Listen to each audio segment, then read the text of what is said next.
Hi, my name is Sal. This is my Unit 2 project. I'm going to read my story really quickly. It's in Spanish, so I had to translate it. In a magical kingdom where men never go, or maybe where man transitions eternally without even knowing, in a magical kingdom where the intangible becomes concrete, there once was a magical pond. To this magical and transparent pond, both Fury and Sadness arrived to bathe in mutual company. They both removed their dresses and naked entered the pond. Fury, in a rush, like Fury often is, urgently without even knowing why, bathed quickly and got out of the water. But since Fury is blind, or at least can't distinguish reality clearly, naked and rushed, put on the first dress it saw, mistakenly taking Sadness's dress. And like that, dressed in sadness, Fury left. Calmly and serene, willing like always to stay in the same place, Sadness finished her bath. With no rush, or better said, with no consciousness of time, slowly came out of the pond. Sadness realized her clothing was missing. And something we all know is that Sadness does not like to be exposed. So it put on the only dress it found, Fury. And so they say, since then, a lot of the time we encounter Fury, blind, cruel, terrible, and annoyed. But if we take time to look closely, we may realize that Fury we see is just a disguise. Behind the Fury, in reality, Sadness is hiding. That is a story by Jorge Bucay. I had two stories that I really wanted to work with for this project. I settled on Sadness and Fury. This story touches on Dr. Campbell's third type of myth, pedagogical. Through this story, the wisdom of understanding the emotions Fury and Sadness.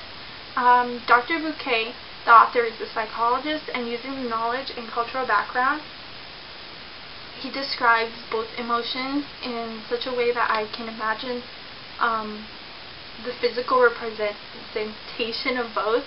The story ties in with one of the four myths. It is a story that teaches you about life and relationships. The moral of the story is something I've always heard growing up, except Bucay paints it in such a way that both teaches it. Well, he paints it in like a fairy tale way that both teaches and like entertains. The whole process for this project took me 10 days. I spent about 3 of those days looking through my bookshelf trying to find the perfect story. After deciding on Sadness and Fury, I went to the store in search of supplies that would help me explore the story. At first I worked with chalk. I wanted to work with chalk, and then just pencil and paper, try to draw it out. But I didn't think that would suffice for this.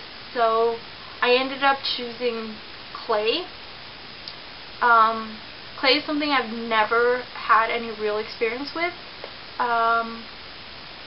The next thing I did was do a sketch of what I imagined in my head. It was going to be Fury walking away, leaving Sadness naked, searching desperately for the clothes.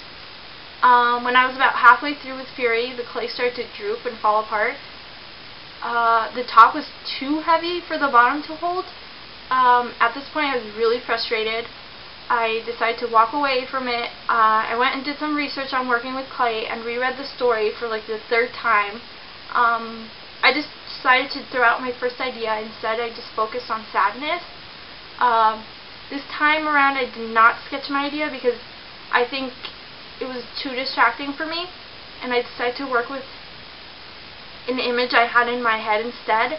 Since anthropomorphism is abundant in the story, I decided to make Sadness a person, but I did not give it a gender. The body was so time consuming. The feet took me about 2 hours.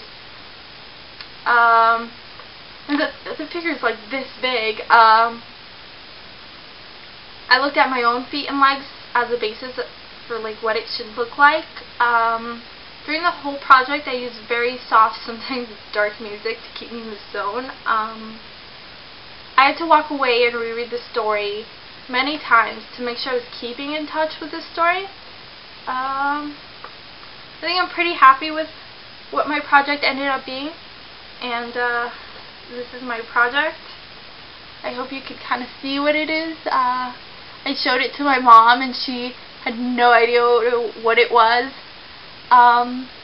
So that's my project.